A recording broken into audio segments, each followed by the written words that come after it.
कृष्णा। तो हम जगन्नाथ यात्रा कर रहे हैं, पूरी यात्रा करनी है हमें, पूरी यात्रा हम कर रहे हैं, जगन्नाथ पुरी की यात्रा कर रहे हैं हम। तो so happy journey to all of us. तो हम हनुमान जी के बारे में जान रहे हैं, पर क्या कल हमने इतना जान लिया? चार भाव, चारों द्वार पर हनुमान जी, यानी चार भावों में भी हनुमान जी आवश्यक है। तो ये क्यों, कैसे, ये आपको लगेगा कि क्या प्रमाण है, कैसे? एक मैं आपको एक चीज़ समझाती हूँ, बहुत अच्छे से ग्रहण करना इस चीज़ को। भगवान हमारे मन को, भगवान मनुष्य के हृदय को, उसकी रुचि को बहुत अच्छे से समझते हैं। जैसे एक माँ अपने बच्चे को एक अच्छी चीज़ समझाना चाहती है, तो माँ जानती है बच्चा फ़िलॉसफ़ी नहीं समझेगा, तो माँ उसको एक कथा बनाकर, एक स्टोरी बनाकर उसे सुनाती है, उसमें कैरेक्टर्स होते हैं और फिर वो बच्चा समझता है। ऐसे ही जब भगवान को हमें कुछ सत्य समझाने होते हैं ना, कुछ तत्व समझाने होते हैं, तो भगवान लीलाएं करते हैं।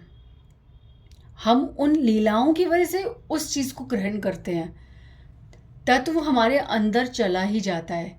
लीला सुनते सुनते हम ग्रहण कर भी चुके होते हैं, पर ना हमें ये पता चलता वो तत्व है, ठीक है, और ना हमें ये पता चलता है वो हम ग्रहण भी कर चुके हैं, मीन्स हम उसे अच्छे से समझ भी चुके हैं। और थर्ड, उसका हमें फ़ायदा भी हो चुका है, ये भी नहीं पता चलता। तो ये होते हमारे भगवान, हमारी माँ जैसे, ठीक है। तो भगवान लीलाएं करते हैं ताकि हमारे अंदर तत्व चला जाए। तो अभी जो मैंने हनुमान जी के बारे में आपको बताया था वो तत्व था, पर ये हमारे अंदर तक कैसे है? हमने तो ऐसा कभी सोचा ही नहीं, हमने तो कभी ऐसा सुना ही नहीं, ऐसा कैसे हो सकता है, हमने तो कभी माना ही नहीं। बट नहीं, हम सब इस चीज़ से अवगत हैं, इंट्रोड्यूस्ड हैं। वो आपको इन लीलाओं से पता चलेगा, ठीक है। तो चार द्वार, ठीक है, पूर्व द्वार, ठीक है, पूर्व द्वार, मैं नाम भी आपको बताती हूँ साथ साथ, ठीक है, इजी भी रहेगा कि ताकि कुछ भी मिस्टेक ना हो, ठीक है। आपको मैं ना रामायण का शिव जी वाला प्रसंग सुन रही थी, जिसमें याज्ञवल्क्य जी और भारद्वाज मुनि जी हैं। तो उस टाइम पे मैंने रामायण शुरू करी थी। रामायण के बारे में हम सब जानते हैं, बट एक्चुअली जब हम पढ़ते हैं, कुछ चीज़ें ऐसी होती हैं जब हमारे को बहुत ही स्ट्रिक्टली जानकर बोलना चाहिए, मतलब समझने के बाद बोलना चाहिए। बट कभी कभी ऐसा होता है, भाव तो समझ आ जाता है, बट वाक्य एग्जैक्ट मुंह पे चढ़ते नहीं है। तो मैं उस टाइम पे मैंने रामायण पढ़ना शुरू किया था, तो मैंने याज्ञवल्क्य जो भारद्वाज मुनि, ये मेरे को शुरू से, मेरे को ना ये सुंदर लगता है, समझ भी आता है, बट हमेशा मैं कंफ्यूज हो जाती थी याज्ञवल्क्य जी और भारद्वाज मुनि जी। पर अब रामायण इतना पढ़ने के बाद मुझे समझ आता है कि याज्ञवल्क्य जी जो हैं वो भारद्वाज मुनि से बड़े हैं, और सारे ऋषि मुनि भारद्वाज मुनि, याज्ञवल्क्य जी से शिक्षा ग्रहण करते हैं। यहाँ तक कि जनक महाराज जी भी याज्ञवल्क्य जी से शिक्षा ग्रहण करते हैं। और याज्ञवल्क्य जी का बहुत सुंदर वर्णन है रामायण में।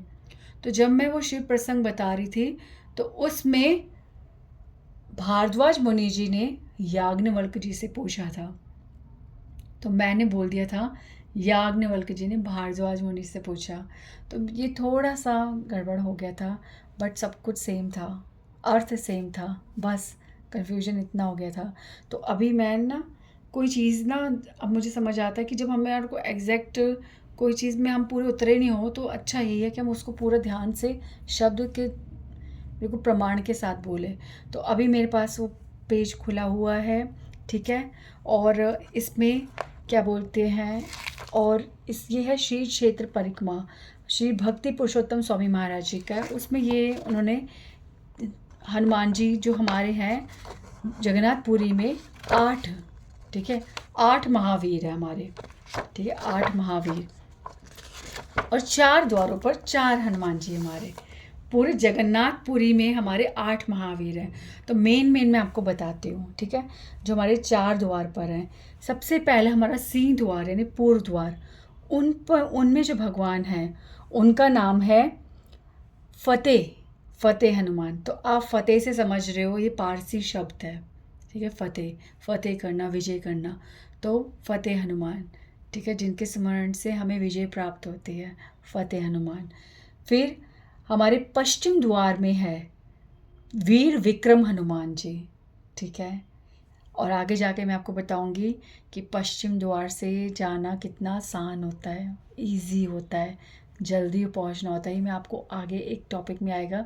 तो मेरे को वीर विक्रम हनुमान जी जो हैं बहुत प्यारे लगते हैं, बहुत प्यारे लगते हैं, क्योंकि मेरा ज़्यादातर मार्ग वहीं से होता है। और फिर आते हैं हमारे उत्तर द्वार में तपस्वी हनुमान जी, ठीक है। और दक्षिण द्वार में हमारे आते हैं कानपटा हनुमान जी, ठीक है, जिन्हें बड़ा भाई भी बोलते हैं, बड़ा भाई हनुमान जी। तो ये हमारे 4 द्वार पर 4 हनुमान जी हैं। और बाकी मुख्य और भी हनुमान जी हमारे जगन्नाथपुरी में है, जिसमें बहुत ज़्यादा फेमस है हमारे, क्या बोलते हैं, दरिया हनुमान जी, यानी कि क्या बोलते हैं, बेड़ी हनुमान, वो। और बाकी सिद्ध महावीर, पंचमुखी महावीर, ठीक है, और सिरूरी महावीर। तो ऐसे 8 हनुमान जी जो है बहुत फेमस है।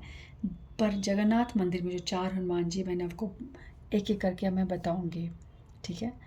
तो अभी हम जिनके बारे में पढ़ रहे हैं, सुन रहे हैं, वो है कानपटा हनुमान जी, ठीक है, जो दक्षिण द्वार में है, ठीक है, दक्षिण द्वार में है कानपटा हनुमान जी। तो अब आप ना बहुत ध्यान से सुनना, तत्व, ठीक है, तत्व मैं आपको बाद में बताऊंगी, पहले लीला बताती हूँ। कानपटा हनुमान जी, अब लीला का मतलब होता है कि जिसे सुनने में हमें आनंद आता है, हमारी रुचि का। मैं आपको, जैसे मैं कहूँ, मैं आपको एक बहुत सुंदर लीला सुना रही हूँ, तो आप एकदम से अटेंटिव होगे, ओह कुछ सुनने को, कथा, कोई लीला, और आप भौतिक शब्द में बोलो तो कहानी सुनने को मिल रही है, ठीक है।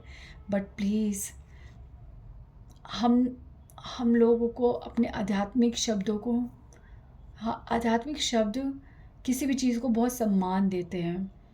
आप उसका ट्रांसलेशन हिंदी में, इंग्लिश में जब हम कर देते हैं तो थोड़ा सा अर्थ भिन्न हो जाता है, ठीक है। तो लीला को हिंदी में हम कहानी बोल देते हैं और इंग्लिश में हम मिथ बोल देते हैं। दिस इज़ नॉट गुड, ठीक है। कहानी इमेजिनेशन है, और मिथ मतलब जिसका कोई तथ्य नहीं है, प्रूफ नहीं है। तो नो नो नो, ये लीलाएं जो होती हैं ना, ये सिद्ध होती हैं, ये होती हैं आध्यात्मिक जगत में। जब तक हमारे शब्द भी, अगर हम शब्द भी सही इस्तेमाल कर लेना, तो भी हम आधे से ज़्यादा आध्यात्मिक जगत को अप्रोच कर लेते हैं। तो हमें अपने शब्दों का ध्यान रखना चाहिए। जो लोग भगवान से बहुत दूर होते हैं ना, वो माइथोलॉजी वर्ड यूज़ करते हैं। नो, माइथोलॉजी नहीं, ये स्पिरिचुअल साइंस है। लीलाएं भगवान की, आप जब साइंस का कुछ भी पढ़ते हो, केमिकल रिएक्शंस वगैरह सब कुछ पढ़ते हो, ठीक है, आपको केमिकल रिएक्शंस वगैरह लैंग्वेज तभी याद होती है कि 2 केमिकल्स मिलके क्या रिएक्शन करते हैं, वो तब याद होता है जब आप उसको एक्सपेरिमेंट करते हो लेबोरेटरी में, तब आपको समझ आता है। तो आप बताओ, वो जो लेबोरेटरी में आप ट्यूब्स लेते हो, आप केमिकल्स को इधर उधर मिक्स करते हो, हाँ, उसमें कुछ डालते हो एलिमेंट्स, तो वो जो है, वो जो आप कर रहे हो, क्या वो एक कहानी है, क्या वो एक मिथ है? आप एक एक्सपेरिमेंट से, आप वो चीज़ें करके आप एक तत्व को, एक केमिकल रिएक्शन को अंडरस्टैंड कर रहे हो, तो क्या वो यूज़लेस है? ये तो एक बहुत एक एग्ज़ाम्पल है, हाँ। अब आप सोचो कि ये लीलाएं, ये प्रयोगशालाएं हैं कि कैसे प्रयोग होता है तत्वों का। तो लीलाएं लीलाएं होती हैं, भगवान की लीला, भगवान की लीला अद्भुत होती है। लीला कैले सो विस्तार, भगवान इतना एक्सपेंड करके इतनी लीलाएं करते हैं। भगवान जन्म लेते हैं, भगवान के भक्त आते हैं, इतनी लीलाएं होती हैं सिर्फ इसलिए कि हम रुचि के साथ, इंटरेस्ट के साथ समझें और तत्व अंदर ही चला जाए गहराइयों तक। तो कान पटा हनुमान जी के बारे में हम पढ़ रहे हैं। कान पटा हनुमान जी के लिए कहा जाता है कि हनुमान जी ने, भगवान जो नारायण रूप में है, उनकी पत्नी है लक्ष्मी जी, ठीक है। और जब समुद्र मंथन होता है, ठीक है, समुद्र के गर्भ से बहुत चीज़ें, ठीक है, बहुत ही अनमोल, ठीक है, चीज़ें निकलती हैं, जिसमें आपके इरावत हाथी जो हैं वो आते हैं, और धन्वंतरी आते हैं, अमृत आता है, विष आता है, ठीक है, और बहुत सारी चीज़ें उत्पन्न होती हैं, और उनमें से लक्ष्मी भी उत्पन्न होती है।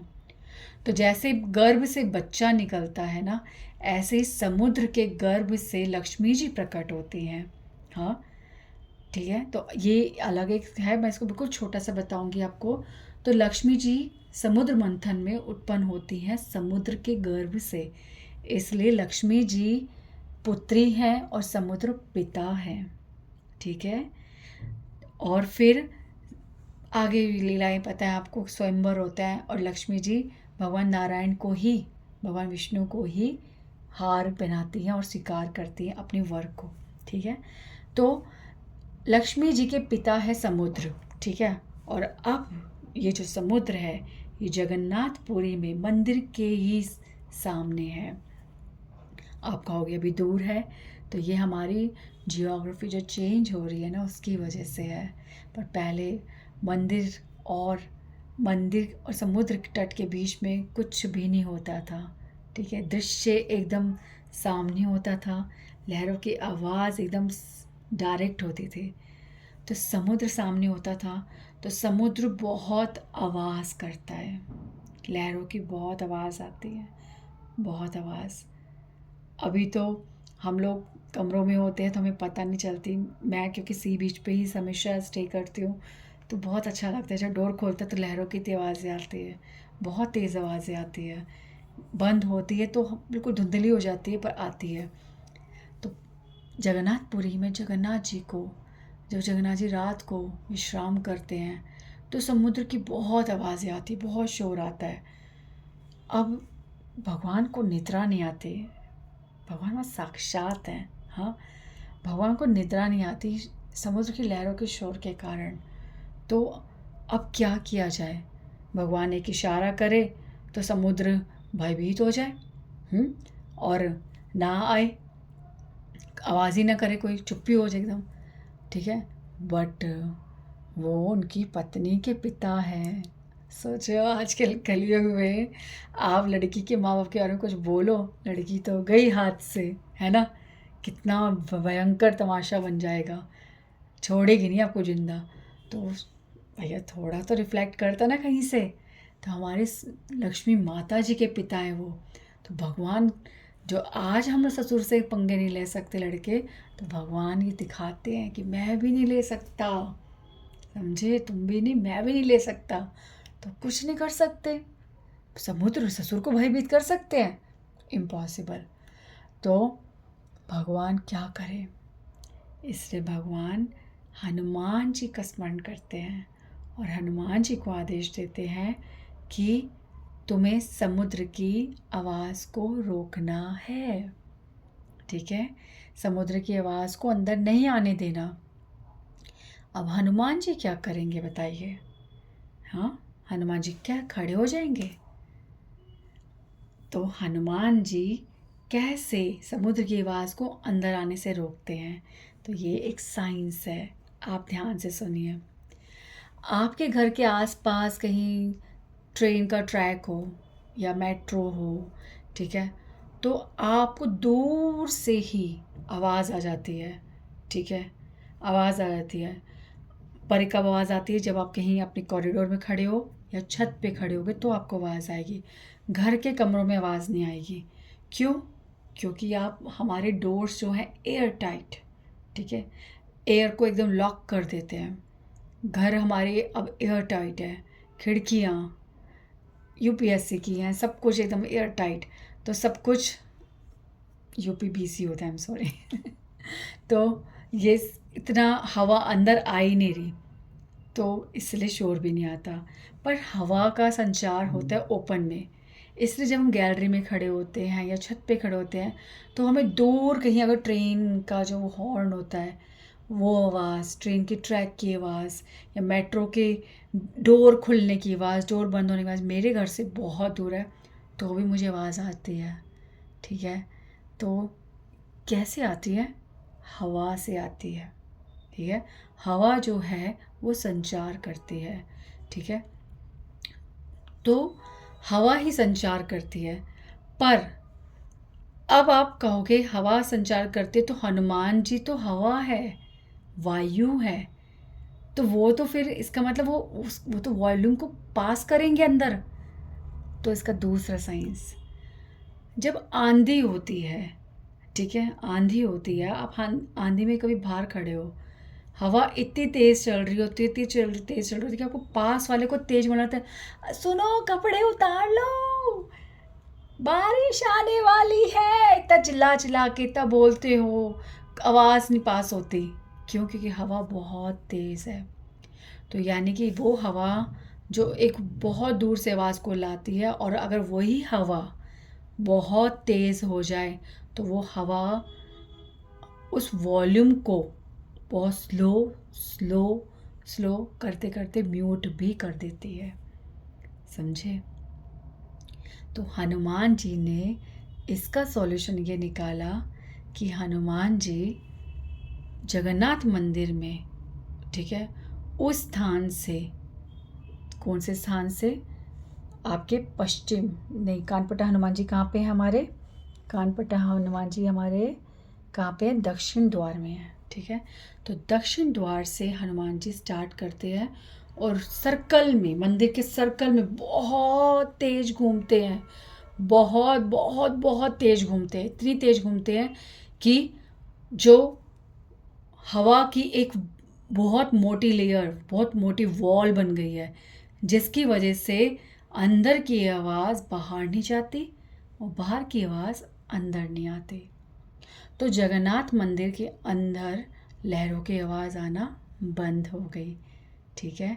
इसलिए भगवान ने हनुमान जी को यहाँ पे नाम दिया कानपटा हनुमान जी, ठीक है। यानी कानों में पट लगा दिए, शोर बंद हो गया, ठीक है। और आप कहोगे कि वी डोंट बिलीव दिस, तो आप एक काम करना, जगन्नाथपुरी के बाहर ना बहुत शोर होता है, इतने ई रिक्शे, गाड़ियाँ, स्कूटियाँ, हॉर्न, बहुत शोर है, बहुत शोर है। अब आप क्या करना, जगन्नाथ मंदिर के भीतर प्रवेश करना, ठीक है। बिल्कुल ज़रा सी भीतर आ जाना, ज़्यादा नहीं, भीतर आ जाना, ठीक है। भीतर आते ही आप जब अंदर आते हो तो आप जैसे भीतर आओगे तो आपको आवाज़ नहीं आएगी, ठीक है। मैं बिलीव करती हूँ, मैं बिलीव करती हूँ और बिलीव को रियलाइज़ भी करके देखती हूँ, ठीक है। बिल्कुल रियलाइज़ करके देखती हूँ। अभी आपको मेरे बैकग्राउंड से कोई ना कोई आवाज़ आएगी, मेरा घर भी एक टाइट है, ठीक है, पर कोई ना कोई पीछे से आवाज़ आती है, ठीक है। तो इतने से इतना हम टेक्निक यूज़ कर रहे हैं, उसके बाद भी आवाज़ आ रही है, पर मंदिर में ऐसा नहीं होता। मंदिर के अंदर आपको कोई शोर नहीं आता। और कभी आप मंदिर के बाहर खड़े हो, जैसे कि मंदिर के बाहर अंदर ना जब भोग होता है तो एक प्रभु जी हैं, वो, मुझे नहीं पता वो लीला क्या होती है, वो एक जो हम ऐसे प्लेट में वो टन टन बजाते हैं ना, उससे ना चारों द्वार पे जाके टन ऐसे रिंग करते हैं और फिर वो भगवान के सामने आके इतनी ज़ोर की रिंग करते हैं। आई होप मेरे पास कुछ हो तो मैं समझाऊँ आपको, ऐसे, हाँ, ऐसे ऐसे ये बहुत नहीं, वो बहुत बहुत ना वो पीतल का होता है, तो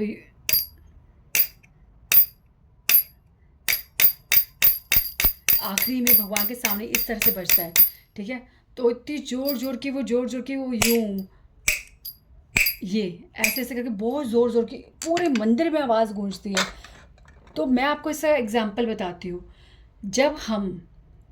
जब मंदिर में बहुत भीड़ होती है और बहुत लंबी लंबी लाइनें होती है, बिल्कुल मंदिर के द्वार के बाहर लाइन है, आपको कभी भी कोई आवाज़ मंदिर के अंदर की बाहर नहीं आती है। मैं अगर इस टाइम पे भी हूँ, आपको बाहर वो जब द्वार तक आके वो बजाते हैं, कोई भी मंदिर के अंदर की आवाज़, मंदिर के शोर की आवाज़, कोई भी आवाज़ बाहर नहीं आती है कि कुछ इंडिकेशन मिल जाए कि ये मंदिर में अब इस टाइम क्या हो रहा है। जैसे लोग मंदिर के अंदर जो घंटियाँ, कोई करताल बजता है, कीर्तन, शाम के टाइम मंदिर के अंदर कीर्तन होता है, आप नियर बाय कहीं बाहर गेट पे खड़े हो, आपको कोई आवाज़ नहीं आएगी। This is the magic. Hanuman ji, मैं आपको बोल रही थी ना कल वाली बात पे, अच्छा वो नेक्स्ट आएगा, ठीक है, कि कोई भी चीज़, ठीक है, कोई भी चीज़ जो है हम सोचते हैं वो बहुत समय पहले गुजरी है, तो अब उसका कोई अस्तित्व नहीं है, it doesn't exist right now, इसका कोई अस्तित्व ही नहीं है। पर ऐसा नहीं है। हनुमान जी ने जब ये लीला करी है, तब से अब तक वो भगवान की सेवा में है। समुद्र का शोर तो इतना नहीं है जितना अब कलयुग का शोर है। हनुमान जी अंदर नहीं प्रवेश करने देते उस शोर को। तो अब ये भगवान ने हमारे अंदर एक तत्व प्रवेश करवा दिया इस कथा के द्वारा। पर आप कहोगे कि आप ये प्रूफ करो कि हमारे अंदर ये प्रवेश कैसे हुआ। तो मैं आपको बताती हूँ। हनुमान जी को आप ट्रांसग्रेस नहीं कर सकते, आप उनको लांग नहीं सकते, ठीक है। सिंपल सी एक बात है स्वीकार, सिंपल सी एक बात है शरणागति। जब हम जगन्नाथ मंदिर के अंदर प्रवेश करते हैं तो 4 द्वार पर हनुमान जी हैं, ठीक है। हमें उनको प्रणाम करना है, हमें उन्हें स्वीकार करना है, हमें उनसे प्रार्थना करनी है कि हनुमान जी हमें जगन्नाथ जी के दर्शन हो, बहुत हृदय से दर्शन हो, हमारे हृदय में भक्ति दो, ठीक है। तो हनुमान जी आपके लिए कानपटा की तरह ही कार्य करेंगे, ठीक है।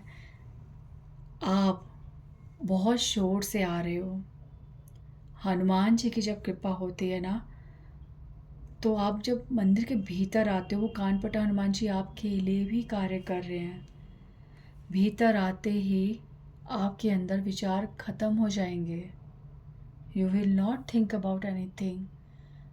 आपके जूते, आपके चप्पल, आपका आईफोन आप सबमिट करके आए हो, आपको क्या बोलते हैं, इसके बाद ये करना है, आपको निकलना है, आपको कुछ करना है, या आपको बाहर निकल के कॉल्स करनी है, आपको कोई मीटिंग अटेंड करनी है, कुछ भी नहीं सोचोगे आप।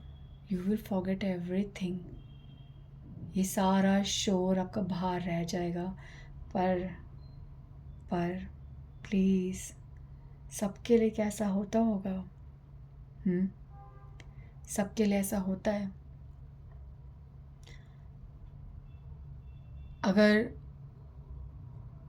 अगर आपको कोई भरी थाल में, ठीक है, भरी थाल में आपको बहुत स्वादिष्ट पकवान कोई परोस दे, आपके सामने रख दे, पर आप चखना ही ना चाहो, तो कोई आपसे ज़बरदस्ती कर सकता है? भगवान ने 4 द्वार पर हनुमान जी को खड़ा कर रखा है हमार को याद दिलाने के लिए कि शरण लेके आओ मेरे पास। विघ्न हरता, संकट मोचन, अपने संकटों से पहले मुक्ति पाओ।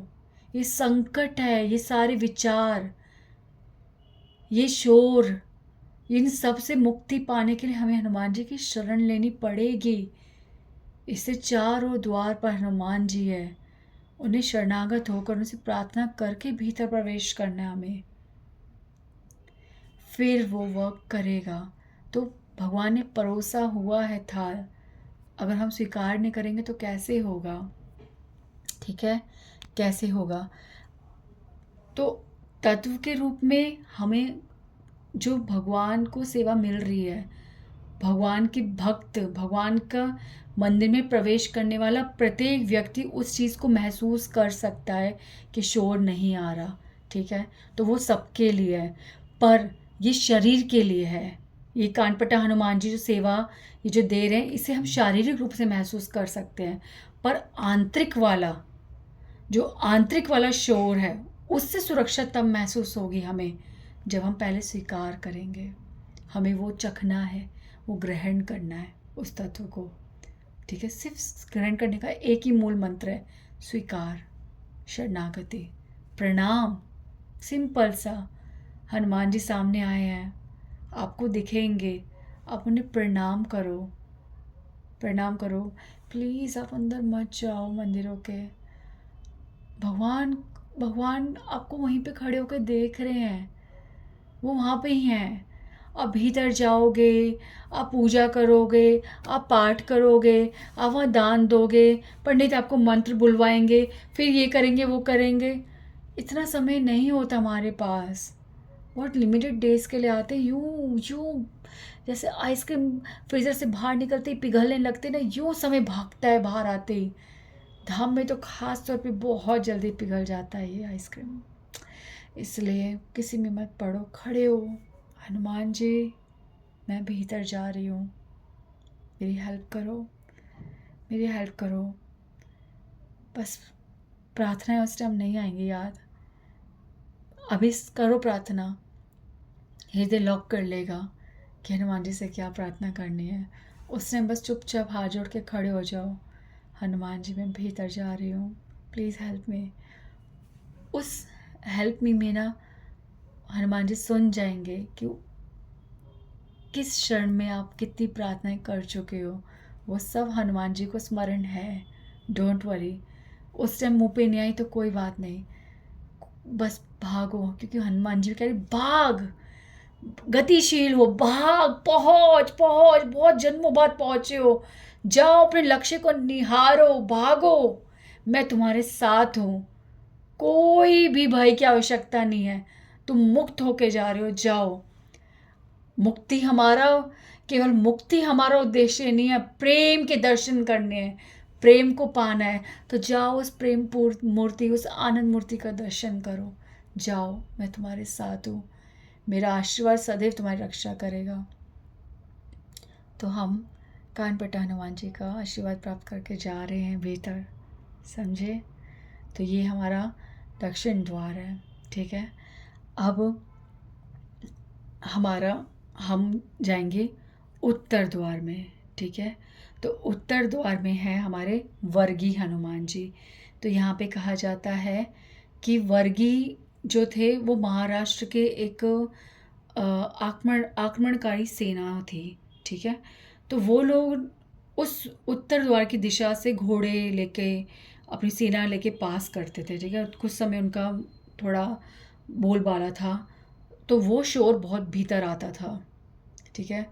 तो वहाँ पर मतलब शोर तो देखो रुक गया, पर भय था मंदिर में भक्तों को जो भीतर प्रवेश कर रहे होते थे। और उस समय क्योंकि सेना गुजर रही है, तो भक्तों का भयभीत हो जाना, छुप जाना, और क्या बोलते मंदिर में प्रवेश को निषेध कर देना, ये सब उनके कार्य होते थे। तो वर्गी हनुमान जी को वहाँ पे स्थापित किया गया, क्योंकि जो वो महाराष्ट्र के वर्गी जो सेना थी वो हनुमान जी को मानती थी, ठीक है। और हनुमान जी के सामने वो क्रॉस नहीं करते थे, क्योंकि कोई भी आप जिनको देवी देवता जिनको आप पूजा करते हो, आप उनके सामने शस्त्र अस्त्र और जूते ग्रहण धारण करके उनके सामने नहीं आ सकते। तो इसलिए वहाँ पे उस दिशा में वर्गीय हनुमान जी को स्थापित किया, तो उन्होंने महाराष्ट्र की वाली सेना ने वहाँ से निकलना बंद कर दिया, ठीक है। तो ये वर्गीय हनुमान जी है, ठीक है। और पूर्व द्वार में हमारे फतेह हनुमान जी, ठीक है। तो सी द्वार से प्रवेश करना फतेह, ठीक है।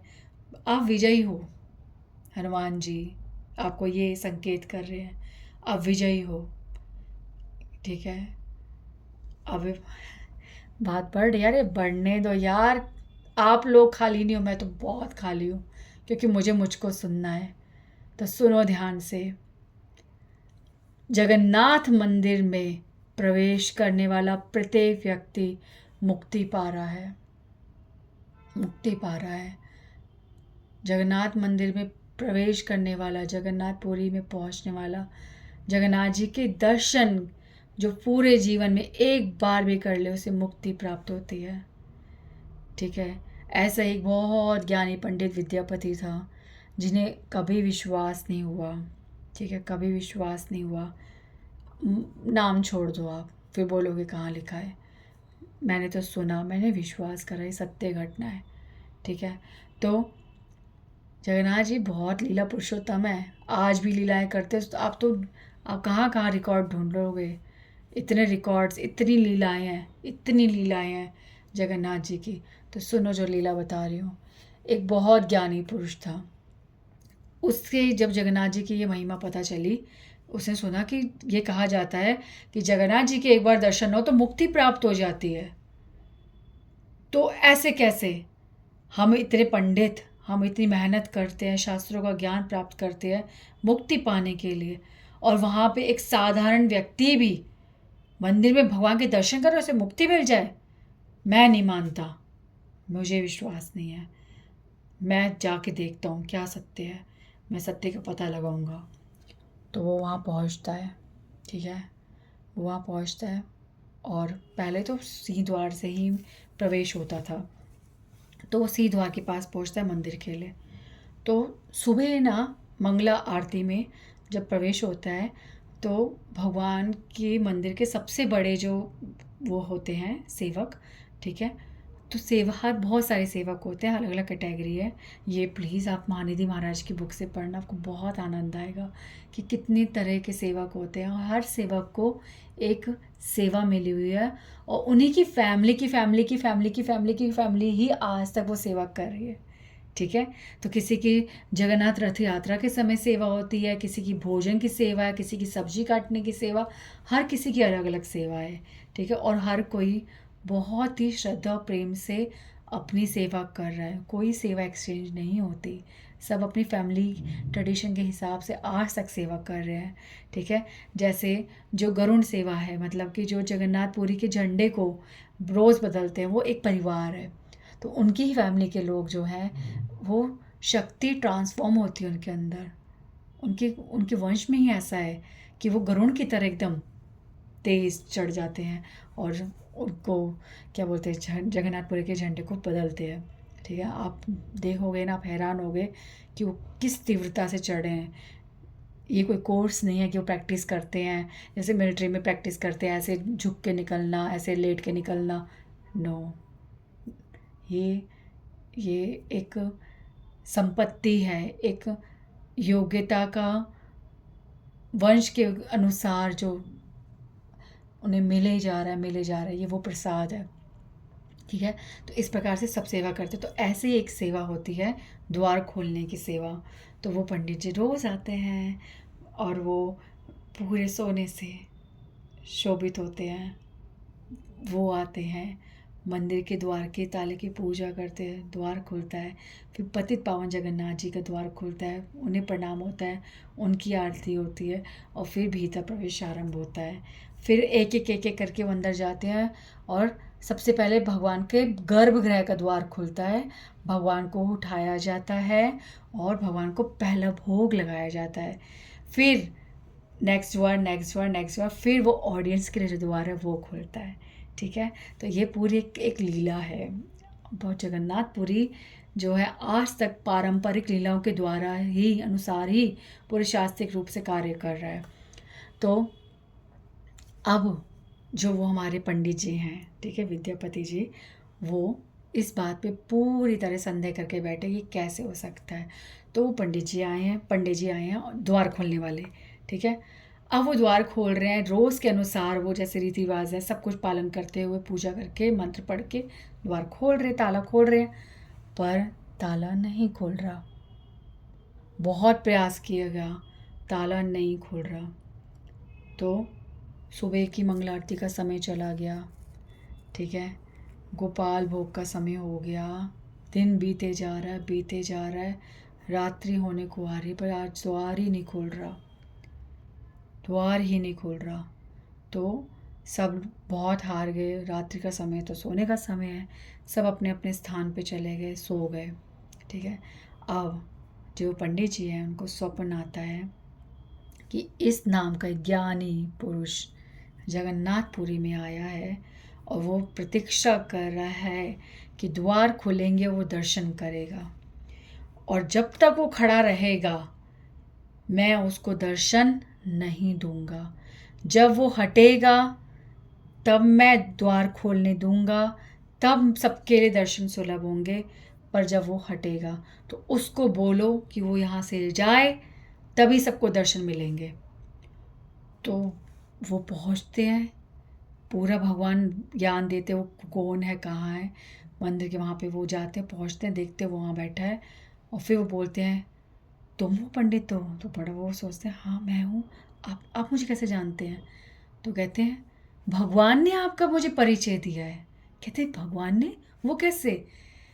भगवान ने आप मुझे परिचय दिया है कि आपको संदेह है भगवान पर, कि भगवान के दर्शन करने से मुक्ति प्राप्त होती है, आपको संदेह है ना? कहते आप कैसे जानते ये? कहते यही संदेह दूर करने तो आए आप? कहते हाँ, पर आपको कैसे पता? कहते भगवान ने मुझे बताया। पर आपको पता है कि आपके संदेह के कारण भगवान किसी को भी दर्शन नहीं दे रहे? पूरे इतिहास में ऐसा कभी नहीं हुआ कि भगवान ने दर्शन ही नहीं खोले। आपकी वजह से आज इतिहास पलट रहा है।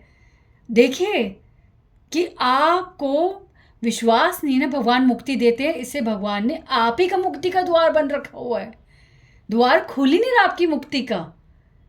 तो आपसे विनती है आप जाइए, क्योंकि आपको मुक्ति आपके ज्ञान से मिलेगी, भगवान के दर्शन से नहीं मिलने वाली। पर हम तो शूद्र हैं, हम तो अज्ञानी हैं, हम लोगों के लिए तो भगवान के दर्शन से ही मुक्ति पाएंगे। तो आप तो बहुत ज्ञानी पंडित हैं, आप यहाँ से जाइए। और वो बहुत रोता है, बहुत रोता है, बहुत रोता है, और भगवान से क्षमा मांगता है कि भगवान मैं समझ गया कि आपके दर्शन से मुक्ति मिलती है, मैं समझ गया, मुझे क्षमा कीजिए, मुझे क्षमा कीजिए, मुझे अपने दर्शन दीजिए भगवान, मुझे अपने दर्शन दीजिए, मुझे अपना भक्त स्वीकार कीजिए, मैं आपको शरणागत होता हूँ। और फिर वो विनती करते हैं कि मुझे क्षमा कीजिए, अब मैं दूर जाता हूँ, द्वार खोलिए, आप द्वार खोलिए। द्वार खुल जाता है और वो पश्चाताप में रोता रहता है, रोता रहता है, रोता रहता है। फिर भगवान उसको भीतर दर्शन देते हैं और कहते हैं कि मैं मुक्ति प्रदान करता हूँ, मेरे दर्शन से मुक्ति प्रदान होती है, सबको मुक्ति प्रदान होती है। तो फिर अब आप सोचोगे कि सबको मुक्ति प्रदान होती है, वाह, कोई भी पाप करे मुक्ति के द्वार पर पहुंच जाएगा। हाँ, सब कैसे कैसे हो सकता है ऐसे? क्या सबको मुक्ति मिल रही है? बताइए आप। सत्य है कि भगवान के दर्शन से मुक्ति मिल रही है। ठीक है। मुक्ति का मतलब होता है मुक्त होना। ठीक है। मुक्त होने का मतलब होता है कि हम 84 लाख योनियों में फिर से प्रवेश नहीं करेंगे। ठीक है। 84 लाख योनियों में हम प्रवेश नहीं करेंगे, यानी कि अब हम इसी शरीर से भगवान के धाम में जा सकते हैं। ठीक है। और इस शरीर में, ठीक है, इस शरीर से भगवान के धाम जा सकते हैं। इस शरीर से हम भगवान की भक्ति प्राप्त कर सकते हैं। हम 84 लाख योनि से मुक्त हो गए हैं, पर हमारे को ना आनंद आता है, हमारी रुचि बन गई है कि हमारा मन ही इसी योनियों में लगता है। हमारी स्थिति ऐसी है कि पिंजरा खुला हुआ है, पक्षी का पिंजरा खोल दिया है, पर पक्षी पिंजरे से उड़ना नहीं चाहता। अब आप बताओ, मालिक क्या कर सकता है स्वतंत्रता देने के लिए? केवल पिंजरा ही तो खोल सकता है। उड़ना तो पक्षी को ही है ना। तो मुक्ति तो सबको मिल रही है, पर अगर कोई मुक्त होना ही नहीं चाह रहा तो क्या करेगा कोई? मेरी वर्ड्स पे ध्यान दो। अगर मुक्त कोई होना चाह ही नहीं रहा, यानी कि मुक्ति केवल केवल हमारी चाहत, केवल और केवल हमारी इच्छा ही एक चीज़ है मुक्ति। समझे? मुक्ति पाना मुश्किल नहीं है। केवल एक इच्छा कि मुझे भगवान का धाम प्राप्त करना है, मुझे भगवान की भक्ति प्राप्त करनी है। जब केवल एक ये इच्छा ही सर्वोपरि हमारी बन जाती है ना, वो वक्त ही हमारा मुक्ति का कारण होता है। उसी वक्त हम मुक्त हो जाते हैं। ठीक है? और कोई मतलब नहीं है कि आप 84 लाख योनि में कोई भी अन्य प्रकार के जीव बनो। इम्पॉसिबल है, इम्पॉसिबल है, इम्पॉसिबल है। क्योंकि भगवान बोल रहे हैं, सर्वधर्मान् परित्यज्य माम एकम शरणम व्रज अहम त्वां सर्व पापेभ्यो मोक्षयिष्यामि मा शुचा। मैं तुम्हारे सारे पापों को हर लेता हूँ। एक बार जो मेरी शरण में आता है, मैं उसे शुद्ध कर देता हूँ। तो जब हमारे पाप लेने हुए तो हम योनियों में क्यों जाएंगे? पर क्या हम शरण ले रहे हैं? क्या हम उड़ रहे हैं? नहीं। हमें अल्टीमेटली संसारिक ये सब जो है ना, यही बंधन प्यारे लगते हैं। हम इन्हीं चीज़ों में उलझा रहना चाहते हैं। उसने मुझे ये बोल दिया, मुझे बुरा लग गया, मैंने उसको ये बोल दिया। हमें ये सब समझ ही नहीं आ रहा कि जैसे सपना ख़त्म होता है, हम सपने में होश में आती सपना हम भूल जाते हैं ना। कुछ भी नहीं कहते, अरे तुमने मुझे ऐसे बोला था, अरे मैंने कब बोला था, सपने में बोला था। कभी लड़ते हो ऐसे? आपने मेरे ना सुनो, मेरे पति को अपने बोला, आपने मेरे रात को कल गला घोटा था, मेरे को मारने की ख़त्म करने की कोशिश की थी, मैं जाके पुलिस में एफआईआर करने जा रही हूँ। क्या बात कर रही हो? कब मैंने करा? सपने में करा था। कभी ऐसे लड़े हो?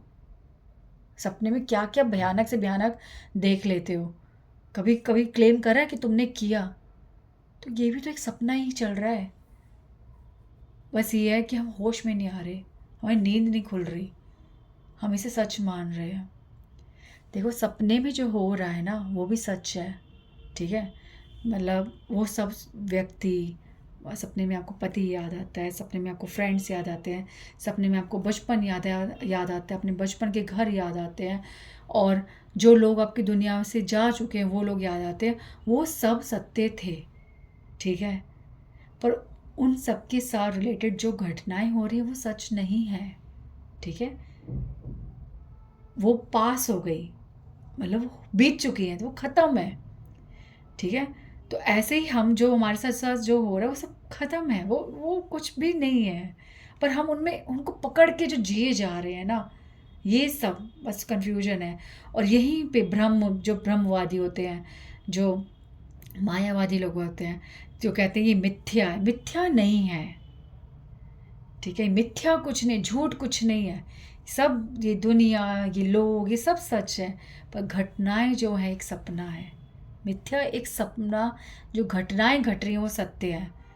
मैं उनकी बेटी हूँ, उनसे मेरी शादी हुई है।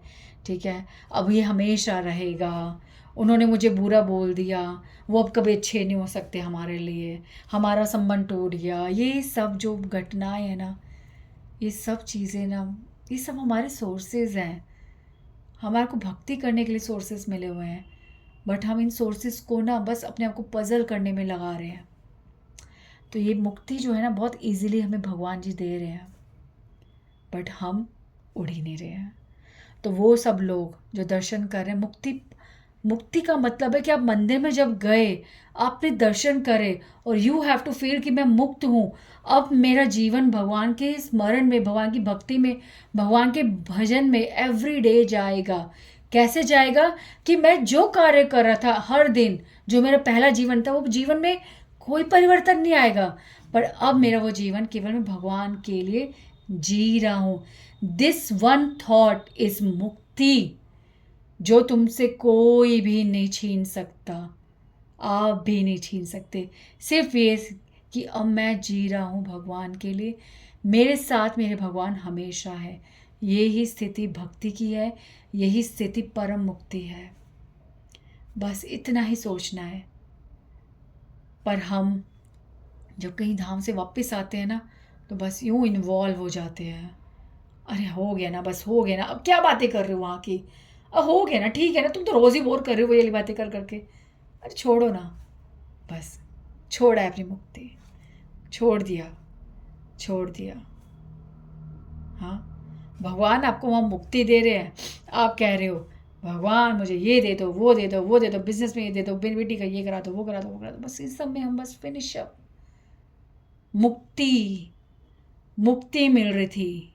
हाँ, मुक्ति मिल रही थी। कोई आपको एक पूरा खेत दे रहा था, पर आपने कहा कि नहीं, मुझे सिर्फ एक आम का पेड़ चाहिए।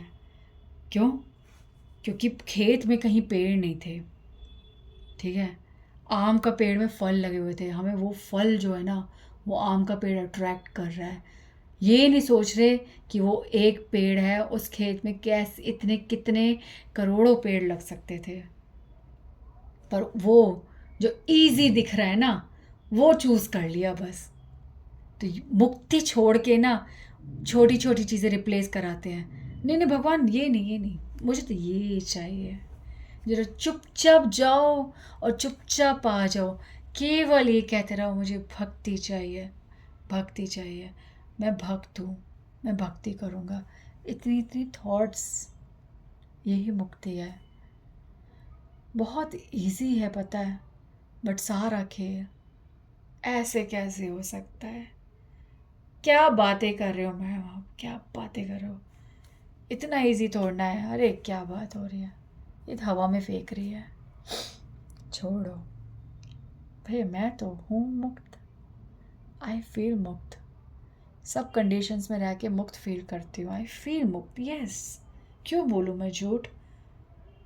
मुझे कुछ नहीं बाउंड करता, मुझे कुछ नहीं लगता मैं कैसी दिखती हूँ, मेरे को कहीं भी जाके क्या बन के जाना है, मुझे किसी से क्या बोलना चाहिए, क्या नहीं बोलना चाहिए।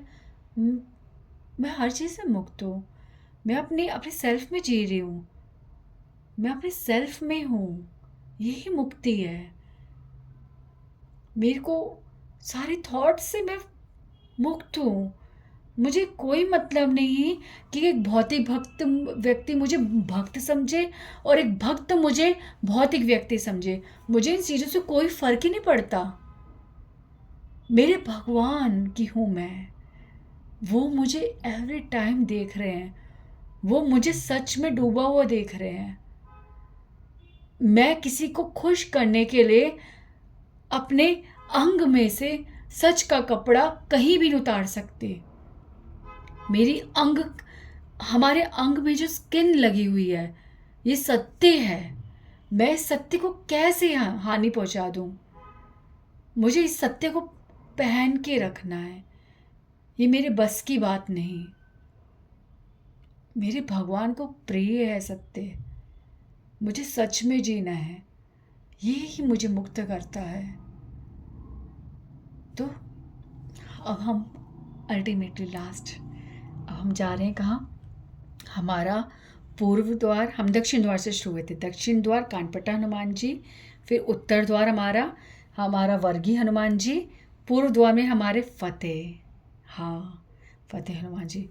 तो हमारी उस द्वार से प्रवेश करते ही हमारी फतेह है, ठीक है। जो बोले सो निहाल, सत श्री अकाल, तो निहाल, सत श्री अकाल, ठीक है, सत श्री अकाल, ये भी अल्टीमेट चीज़ है, इसकी भी कथा करेंगे।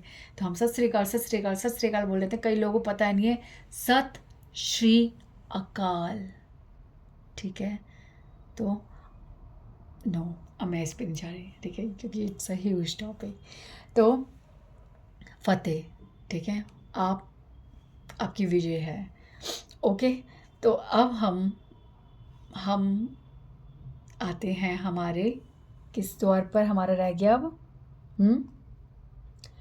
तपस्वी हनुमान जी, ठीक है, तपस्वी हनुमान जी जो हमारे उत्तर द्वार में। आई एम रियली सॉरी, थोड़ा सा सीक्वेंस हो गया, मैंने कहा था ना वो बुक में पढ़ के बोलना चाहिए। तो हमारे जो सी द्वार पे है फतेह हनुमान जी है, पश्चिम द्वार में हमारे वीर विक्रम हनुमान जी है, ठीक है।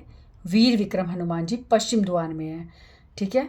और उत्तर द्वार में हमारे तपस्वी हनुमान जी हैं, और दक्षिण द्वार में हमारे कानपट्टा हनुमान जी है, ठीक है। तो वीर विक्रम हनुमान जी पश्चिम द्वार में हैं, और फतेह हनुमान जी, वीर विक्रम हनुमान जी, अच्छा वर्गीय हनुमान जी जो है हमारे उत्तर द्वार में, ठीक है। On the low, okay. वर्गीय Hanuman ji waste of Jagannath temple. यार आप समझ लेना, थोड़ा सा आप भी पढ़ लेना, थोड़ी मेहनत आप भी कर लेना, ठीक है, क्योंकि 8 हनुमान जी है ना, से थोड़ा थोड़ा कन्फ्यूजन हो रहा है, ठीक है। तो एग्जैक्टली जो हमारे वर्गीय हनुमान जी है वो वेस्ट में है, वो वेस्ट रोड लिखा हुआ है यहाँ पे। तो यहाँ पे फतेह हनुमान जी लाइन द्वार, जो मैंने आपको फतेह हनुमान जी बताया। पश्चिम द्वार में हमारे वीर विक्रम हनुमान जी है, जो मेरा रूट है, ठीक है। उत्तर द्वार पे जो मैंने आपको वर्गीय हनुमान जी बनाया था वो हमारे रोड का नाम है। तो उत्तर द्वार पे हमारे तपस्वी हनुमान जी है। दक्षिण द्वार हमारा बिल्कुल ठीक है, सारे हमारा ठीक है, बस उत्तर द्वार में थोड़ा सा मेरी गड़बड़ हो गई है, जहाँ मैंने वर्गीय हनुमान जी बोल दिया। उत्तर द्वार पे हमारे तपस्वी हनुमान जी है। तो आपको दक्षिण द्वार पे कानपट्टा हनुमान जी, फतेह हनुमान जी, वीर विक्रम हनुमान जी सब समझ आ गए। अब तपस्वी हनुमान जी के बारे में बताती हूँ। तपस्वी हनुमान जी हमारे उत्तर द्वार में जब हम प्रवेश करते हैं, ठीक है, तो वहाँ पे क्या बोलते हैं, एक प्लेस है, ठीक है, जहाँ पे कोयला कोयला बोलते हैं, जहाँ पे जगन्नाथ जी के जो विग्रह 19 साल बाद होते हैं उनको वहाँ पे कहते हैं बर्न किया जाता है। तो वो एक ऐसा प्लेस है, तो कोयला वैकुंठ उसे कहते हैं, ठीक है। अब उड़ीसा में कुछ वर्ड अलग का प्रोनाउंसिएशन होगा, तो ऐसे ही है प्रोनाउंसिएशन। तो वहाँ पे वो हनुमान जी बने हुए हैं, तपस्वी हनुमान जी। तो तपस्वी हनुमान जी हमारे हैं जो तपस्या करते हैं। हनुमान जी तपस्या कहाँ करते हैं, क्या कहाँ करते बताइए? अभयारण्य में, ठीक है। अभयारण्य स्थान पे हनुमान जी सदैव राम राम राम जपते रहते हैं। तो एक दिन श्री जगन्नाथ जी को बहुत उत्सुकता हुई श्री राम जी से मिलने की, सॉरी हनुमान जी से मिलने की। तो हनुमान जी जो है उनको संदेश पहुंचाने के लिए जगन्नाथ जी ने सुदर्शन चक्र को बोला कि हनुमान जी को बोलो कि मैं मिलना चाहता हूँ, ठीक है। और ये भी इसमें भी बहुत लीलाएं हैं कि जब हनुमान जी के पास जाते हैं तो वो मना ही कर देते हैं पहले तो सुदर्शन जी को, कि मैं अपने राम के अलावा किसी को नहीं जानता, ठीक है, मैं तो यहाँ पे तब राम का नाम ले रहा हूँ, तो मैं जगन्नाथ जी को नहीं जानता, इस तरह से। ये तब की बात है, लीला में है, ठीक है, कि भगवान श्री राम जी ने कहा था कि मैं कलयुग के समय में जगन्नाथपुरी में दारू ब्रह्म के रूप में आऊँगा, ठीक है। तो इस लीला में ये चल रहा है। तो भगवान फिर सुदर्शन जी वापस आते हैं, तो जगन्नाथ जी फिर से बोलते हैं कि सुदर्शन जाओ और बोलो कि आपके श्री राम जी बुला रहे हैं, ठीक है। तब सुदर्शन जी जाते हैं और हनुमान जी को बोलते हैं कि आपके श्री राम जी बुला रहे हैं। तो अब जो तपस्वी हनुमान जी हमारे हैं वो राम सुनते ही मेरे राम बुला रहे हैं तीव्रता से जाते हैं।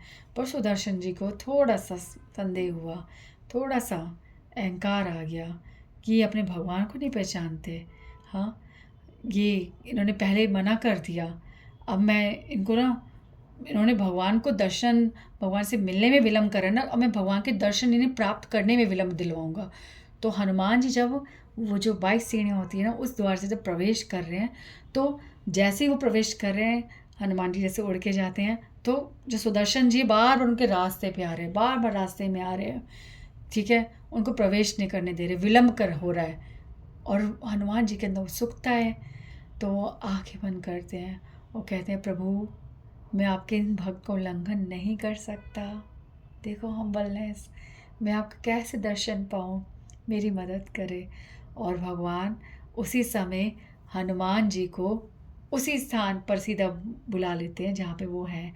और हनुमान जी जैसे ही हाथ जोड़े हुए हैं और आँख खोलते हैं तो भगवान सामने दर्शन देते हैं श्री श्री सीता राम लक्ष्मण हनुमान जी के रूप में। और जो लक्ष्मी माता है वो सीता माता के रूप में उनके साथ विराजित हैं और हनुमान जी दर्शन करते हैं और अपने आप को अष्टभुजा के रूप में मान देखते हैं। 2 हाथ तो उनके जुड़े हुए थे और 4 हाथों में उनके चक्र हैं। ठीक है, हाँ 4 हाथ हैं। अब आप समझ लेना 6 2 8। ठीक है, षटभुजा रूप आया था। अच्छा ठीक है, तो 4 चक्र उनके हाथ में आते हैं और जब सुदर्शन जी देखते हैं 4 चक्र हनुमान जी के हाथ में, ये कैसे?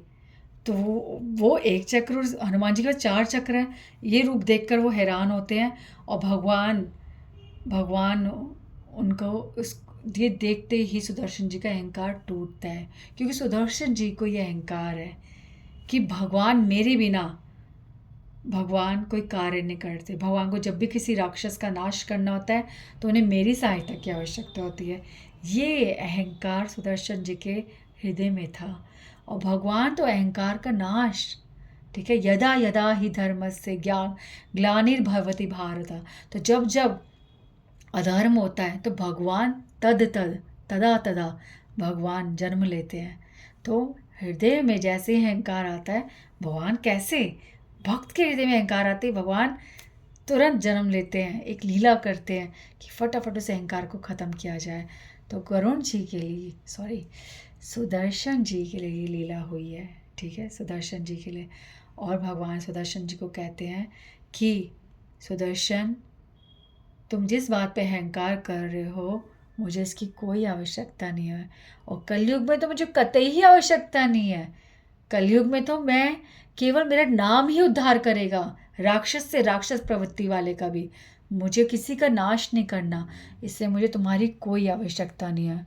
सुदर्शन जी डर जाते हैं, भगवान मुझे क्षमा करो, मैंने आपका भी अपमान करा, मैंने आपके भक्त का भी अपमान करा।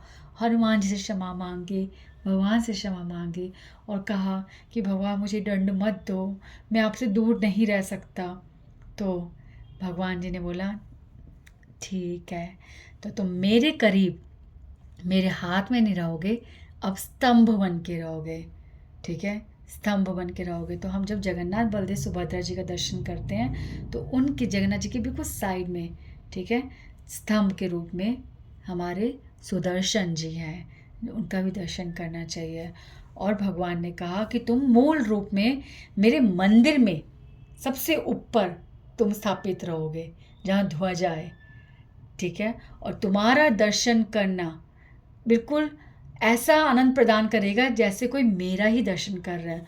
तो this is the ultimate reason कि हम जब चक्र को देखते हैं तो हमारे को इतना उत्साह, इतनी खुशी होती है, क्योंकि भगवान ने सुदर्शन जी के अंदर वो आनंद का आशीर्वाद दिया है। भगवान के शब्द हैं कि तुम्हें देखते ही किसी को वही आनंद प्राप्त होगा जो मुझे देखने से प्राप्त होता है।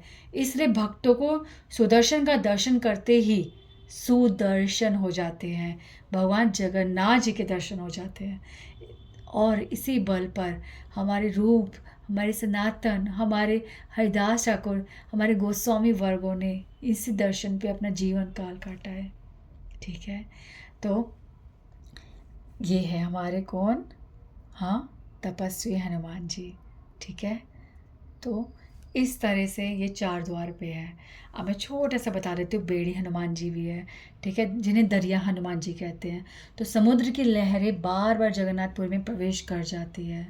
ठीक है, तो भगवान ने हनुमान जी को वहाँ पे खड़ा किया हुआ दरिया के पास, समुद्र के पास, चक्र तीर्थ में, जहाँ से लहरें बहुत वेग से आती हैं और जगन्नाथपुरी के वहाँ पर पुरी के क्षेत्र में प्रवेश कर जाती है, जिससे बहुत तहस नहस होता है।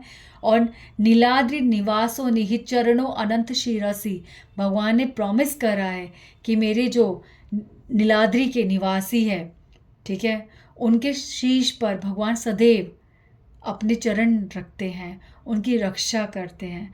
तो इसलिए भगवान ने हनुमान जी को सदैव के लिए वहाँ चक्र तीर्थ में दरिया हनुमान के रूप में खड़ा कर रखा है कि लहरों को भीतर प्रवेश नहीं करने देना।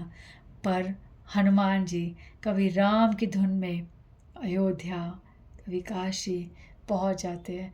तो ऐसा एक बार हुआ और लहरें प्रवेश कर गई, इसलिए जगन्नाथ जी ने उनके पैरों में बेड़ियां बांध दी कि अब तुम यहाँ से नहीं जाओगे। बेड़ी हनुमान, ठीक है, बेड़ी हनुमान।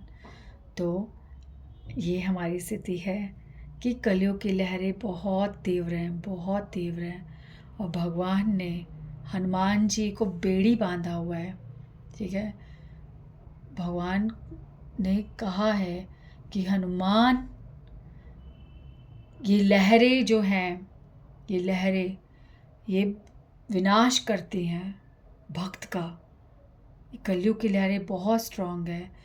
तो तुम्हार को मैं कंपल्सरीली ये आज्ञा दे रहा हूँ कि भक्तों की इन लहरों से रक्षा करनी है, इस विनाश से रक्षा करनी है, और यहाँ पे कोई भी छूट नहीं हनुमान। तो मैं तुम्हें बेड़ियों से बांध रहा हूँ कि मेरे भक्तों की रक्षा करनी है, ठीक है। तो हनुमान जी हमारी इस प्रकार से रक्षा करते हैं। तो 4 द्वार 4 भाव, ठीक है, और हर द्वार पर हनुमान जी हमारे लिए आवश्यक है। हनुमान जी से प्रार्थना बहुत आवश्यक है। मुरारी बापू जी भी कहते हैं कि आप किसी भी भगवान के किसी भी रूप से आप प्रेम करें, किसी भाव में प्रेम करें, पर हनुमान जी से अगर प्रार्थना करते हैं तो तुरंत आपके विघ्नों का नाश होता है। आप भक्ति में निर्विघ्न भक्ति प्राप्त करते हो, ठीक है। तो ये अब आपको बहुत अच्छे से समझ आ गया होगा कि हनुमान जी क्यों हैं। तो लीलाएं तत्व को समझाने के लिए हैं कि आप किसी भी स्थान पे इस तत्व को ना भूलें, इसलिए द्वार द्वार पर हनुमान जी हैं। सो प्लीज़ हमें उनकी शरण लेनी है। हे हनुमान जी, हम पे कृपा करो, हमें भक्ति दो, हमारे कलयुग के शोर को, कलयुग के तूफानों वाली लहरों को, कलयुग के आक्रमणकारी सेनाओं को सबसे सबसे, और कभी कोई भगवान का भक्त भी बनकर, भक्त बनकर मतलब हाँ, कभी कभी कभी कभी कोई, क्या बोलूँ मैं आपको, कोई भक्त रूप में कोई आपको मिसडायरेक्ट करे तो उससे भी हमारी रक्षा कर दो भगवान, ठीक है। हमारी रक्षा करो, प्लीज़ हमारी रक्षा करो, हम पे कृपा करो। जय श्री राम, जय हनुमान, जय जगन्नाथ, जय बलदेव, जय सुभद्रा, जय सुदर्शन जी की। हरि बोल। हरे कृष्णा कृष्णा कृष्णा हरे हरे, हरे राम राम राम हरे हरे।